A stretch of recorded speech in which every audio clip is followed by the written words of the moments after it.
जुगल नाम सोने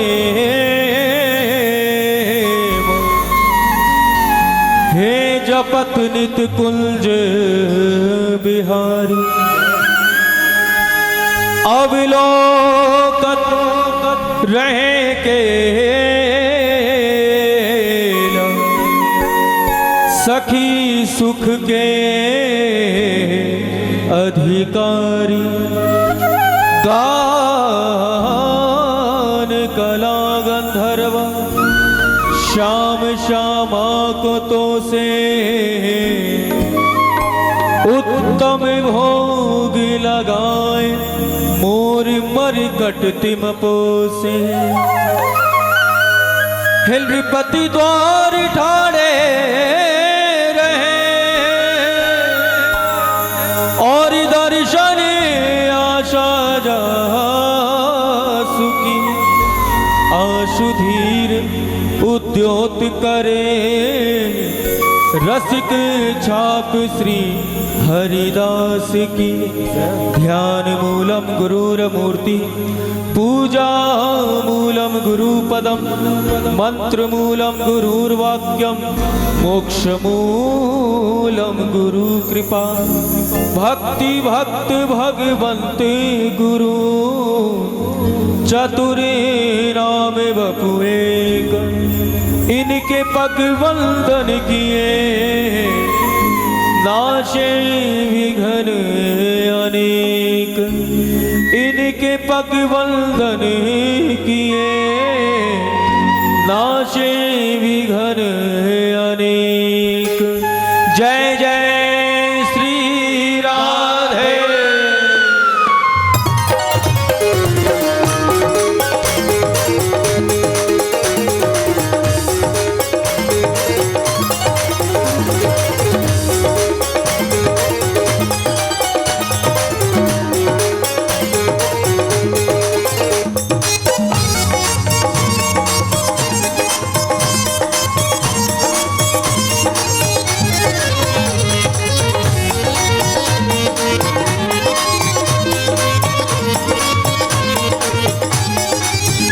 करुणा भरे कृपा भरे मेरे बाके बिहारी सरकार।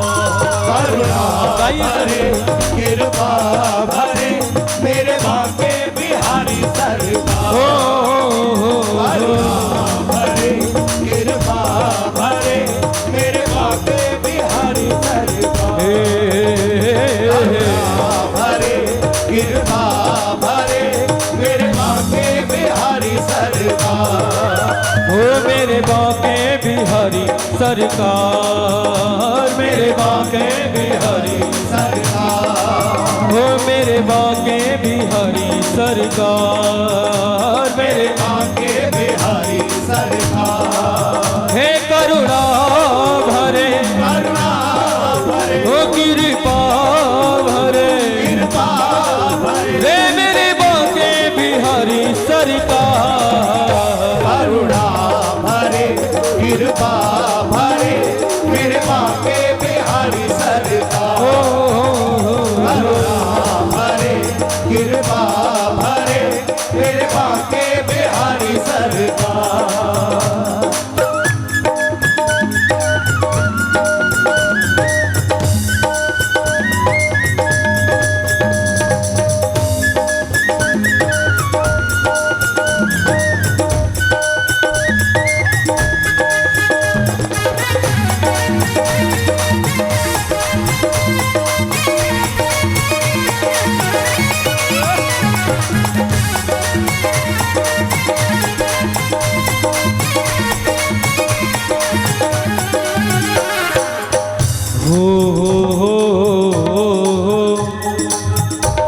जय मंजुल कुंज निकुंजन की रस पुंज विचित्र समाज की जय जय।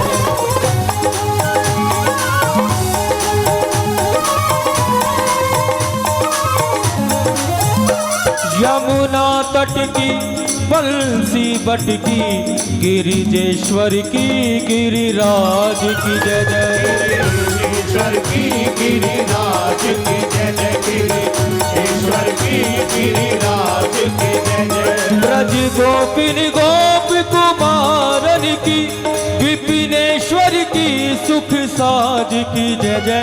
ब्रज के सब संतन भक्तन की ब्रज मंडल की ब्रजराज की जय जय।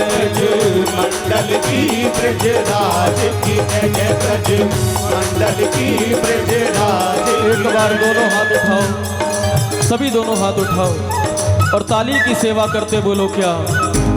हो बाके बिहारी जय हो तिहारी। मेरे बाके बिहारी जय हो तिहारी। हो मेरे बाके बिहारी जय हो तिहारी। बाके बिहारी जय हो तिहारी। हो बाके बिहारी जय हो तिहारी। बाके बिहारी जय हो तिहारी। हो बाके बिहारी जय हो तिहारी। बाके बिहारी जय हो तिहारी। हो मेरे बाके बिहारी जय हो तिहारी। मेरे बाके बिहारी जय हो तिहारी। हो मेरे बाके बिहारी जय हो तिहारी। मेरे बाके बिहारी जय हो तिहारी।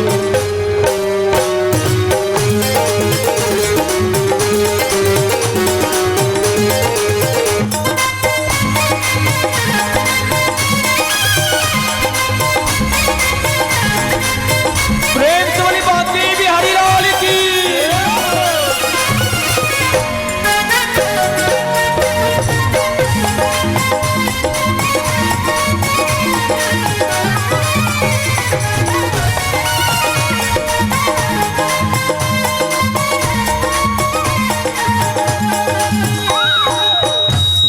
हो एक तेरी सांवरी सूरत से बस हो ही गया है प्यार मुझे।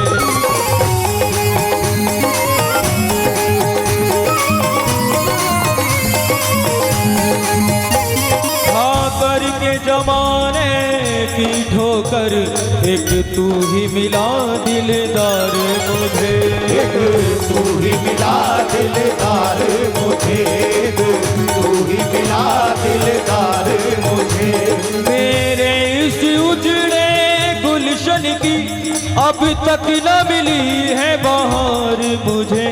ओ बाके बिहारी अब तेरे न कर झट से दिखला दीदार मुझे। झट से दिखला दीदार मुझे। झट से दिखला दीदार मुझे। हमारे वृंदावन में एक संत हुए हैं, उनको जज बाबा के नाम से जाना जाता था। संत बनने से पहले वो किसी कोर्ट में जज रहे थे, लेकिन वृंदावन में भी लोग उन्हें जज बाबा के नाम से ही जानते थे। जो भी बोल मिलता जज बाबा जज बाबा जज बाबा। और उनके जीवन का एक ऐसा मोड़ आया, एक ऐसी करवट बदली कि वो जज से सीधा वृंदावन की ओर मुड़ गए। कोर्ट कचहरी, जज की कुर्सी, जज की पदवी सब छोड़ के वृंदावन आ गए। ऐसा क्या हुआ? ऐसा क्या हुआ उनके जीवन में? उन्होंने अपने जीवन में बहुत से केस सुलझाए, बहुत से मुकदमे सुलझाए, लेकिन एक मुकदमा ऐसा आया जिन्होंने उनके जीवन की दिशा ही बदल दी। जिन्होंने उनके जीवन की दशा ही बदल दी। ऐसा एक मुकदमा आया, और मुकदमा भी क्या, किसी गांव में कोई व्यक्ति रहता था, बड़ा भोला था, जाति से केवट था, और वो कुछ भी करता, कोई भी उससे मिलता तो बस वो एक ही बात कहता। अगर कोई पूछता भाई कैसे हो, क्या करते हो, बस वो यही कहता रघुनाथ जी जाने। जो भी हो रघुनाथ जी जानते हैं, रघुनाथ जी की कृपा है। कोई भी मिले, उसकी एक पुत्री थी, 2 बेटे थे, निर्धनता बहुत थी, तो पुत्री के विवाह के लिए उस व्यक्ति ने अपनी कुछ जमीन गांव के किसी साहूकार के पास गिरवी रख दी। गिरवी रख दी जमीन। बेटों ने कहा पिताजी थोड़ा सा कर्ज ले लेते हैं और मेहनत करके कर्ज चुका लेंगे, जमीन वापस ले लेंगे। पुत्री का विवाह हो गया कर्ज लेके।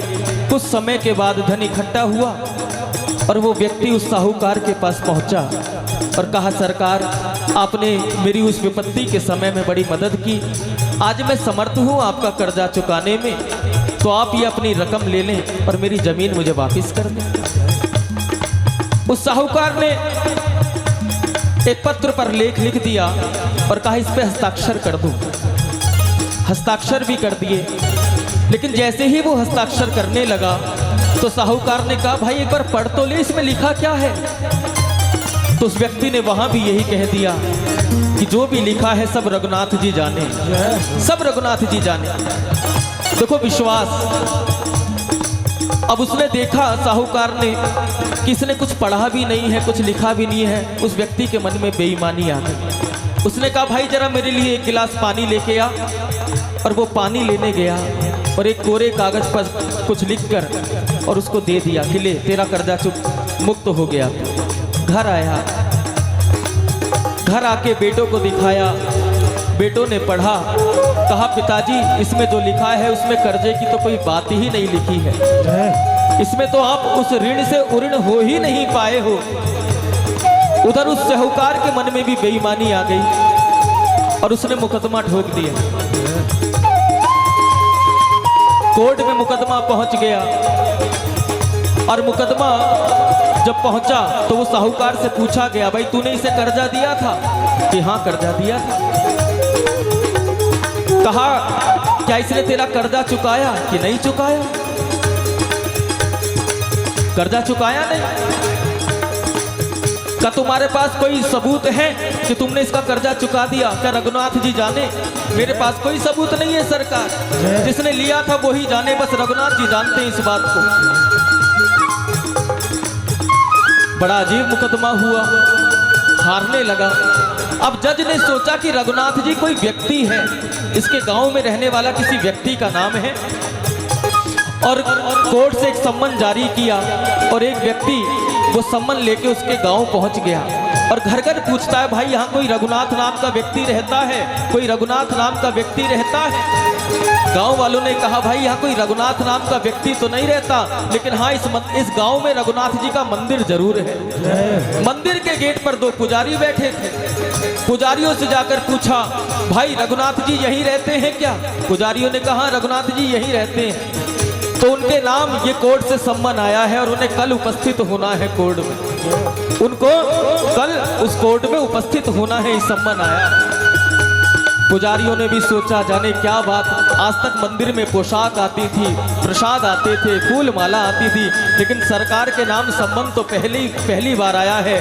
सम्मन भी पहुंचा दिया, रघुनाथ जी के चरणों में रख दिया। का सरकार आपके नाम सम्मन आया है।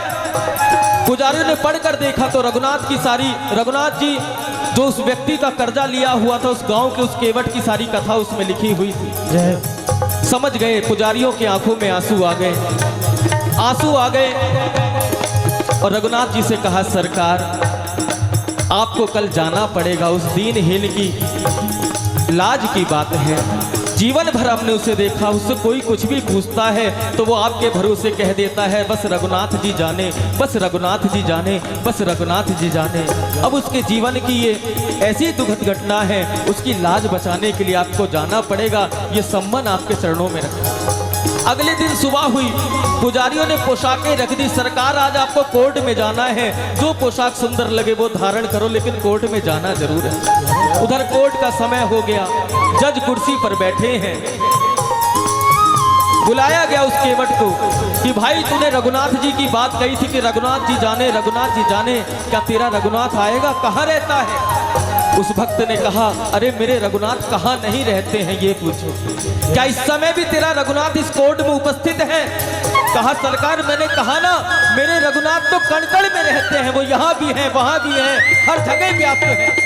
और कहते हैं उसी समय एक बुजुर्ग उस कोर्ट में उपस्थित हुआ, हाथ में सम्मन है और कहा कि जज साहब मैं ही रघुनाथ हूँ, मैं ही रघुनाथ हूँ, मैं ही रघुनाथ हूँ, मैं ही इसकी गवाही देने के लिए आया हूँ। कटघरे में रघुनाथ जी खड़े हैं बूढ़े के रूप में रघुनाथ जी खड़े हैं। पूछा, भाई तुम्हारे पास कोई सबूत है इसने कर्जा चुकाया था? तो उस बूढ़े व्यक्ति ने कहा, हाँ, इस साहूकार की उस अलमारी के ऊपर एक फाइल है, उस फाइल को वो कागज रखा है जिसमें लिखा है कि ये कर्जा मुक्त हो गया है, ऋण मुक्त हो गया। उस साहूकार के घर को भेजा गया, उस फाइल को लेके आया गया, फाइल पड़ी और उस केवट को कर्जा मुक्त कर दिया गया, बाइज्जत बरी हो गया वो। बाद में जज को तसल्ली नहीं हुई, का इतने दिन से मुकदमा चल रहा है, ये रघुनाथ जी जाने, रघुनाथ जी जाने, गांव में भी कोई रघुनाथ नाम का व्यक्ति रहता नहीं है, फिर ये रघुनाथ है कौन, कौन आया है। जज पहुंच गए उस केवट के गांव में और उस केवट से मिले, कहा भाई मेरे जीवन में बहुत मुकदमे आए, झूठी गवाही देने वाले भी आए, तेरे गांव में मैंने रघुनाथ नाम के एक व्यक्ति की छानबीन कराई, कोई रघुनाथ रहता नहीं है, आखिर कौन आया था। केवट हाथ पकड़ के यज को जब रघुनाथ जी के मंदिर में लेके जाता, का सरकार हम जैसे दीनों की लाज बचाने कोई संसारी थोड़ी आता है, ये आता है, ये आए थे मेरी लाज बचाने। उसी समय रोमांच हो गया शरीर पे। अगले दिन कोर्ट में पहुंचा है जज और कुर्सी पे बैठ के रिजाइन कर दिया कि अब तो रघुनाथ की शरण में ही जाना है, और पहुंच गया श्रीधाम वृंदावन की ओर। और वृंदावन के पहुंचने के बाद रोता है, बिलखता है, तड़पता है। लोगों ने पूछा बाबा रोते क्यों हो, कहा मेरे कोर्ट में जितने भी मुकदमे आते हैं मैं कुर्सी पर बैठता हूं और गुनाहगार खड़ा होता है, लेकिन मेरी कोर्ट में राम जी आए, रघुनाथ जी आए और मुझसे इतना बड़ा अपराध हो गया कि मैं कुर्सी पे बैठा रहा और रघुनाथ जी खड़े रह गए। जीवन पर्यंत बाबा का नियम रहा, जब तक वृंदावन में रहे कभी बांके बिहारी के मंदिर में प्रवेश नहीं किया, चौखट पर ही खड़े रहते, जितने ज्यादा से ज्यादा होता वृंदावन में खड़े होकर ही उन्होंने जीवन बिताया।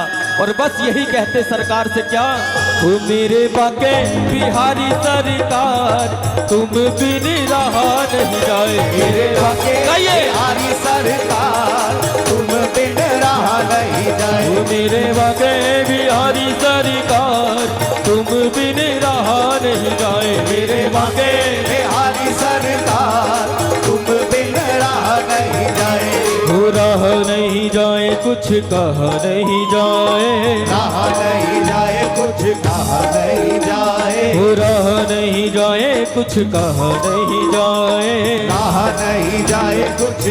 और वो जज बाबा मंदिर की चौखट पर खड़े हैं, आंखों से आंसू बह रहे हैं, दोनों हाथ उठा लिए जज बाबा ने और सरकार से कहा, सरकार हो तेरा कब तक करूं इंतजार, तुम बिन रहा नहीं जाए, तेरा कब तक करूं इंतजार, तुम बिन रहा नहीं जाए, मेरे बांके बिहारी सरकार तुम बिन रहा नहीं जाए, मेरे बांके बिहारी सरकार तुम बिन रहा नहीं जाए। रोते बिलखते जीवन बीत गया, एक दिन सरकार ने दर्शन दे दिया, तू अंदर क्यों नहीं आता है, क्या तमन्ना है तेरी, तू बोल तो सही, जीवन भर तू वृंदावन में खड़ा ही रहता है, चाहता क्या है मुझसे।